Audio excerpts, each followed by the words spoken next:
Hello friends, நான் உமா உடம்புடி உமா. பொதுவாகவே இந்த உலகத்தில் பார்த்திங்கன்னா ஒரு மரம் தனது அனைத்து சத்துக்களையும் உணவாக அளிக்கக்கூடிய ஒரு மரம் இந்த உலகத்தில் இருக்குன்னா அது இந்த பனை மரம் மட்டும்தாங்க.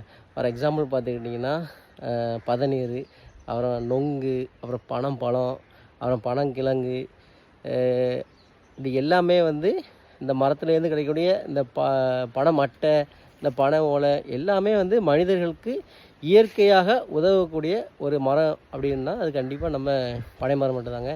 அது மட்டும் இல்லைங்க, இந்த உலகத்தில் வந்து ஹைப்ரிட் முறையில் மாற்ற முடியாத ஒரு மரம் இருக்குன்னா அதுவும் நம்ம பனை மரம் தான்.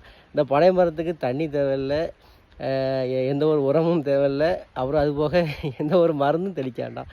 ஸோ இந்த உலகத்தில் இயற்கையாக உணவளிக்கக்கூடிய ஒரே ஒரு மரம் அப்படின்னா அது நம்ம பனை மரம் தான். அதனால தான் நம்ம தமிழ்நாடு அரசாங்கம் இதை மாநில மரமாக வச்சுருக்காங்க. ஸோ பனை மரம் போற்றுவோம், இயற்கையை பாதுகாப்போம். நன்றி, வணக்கம்.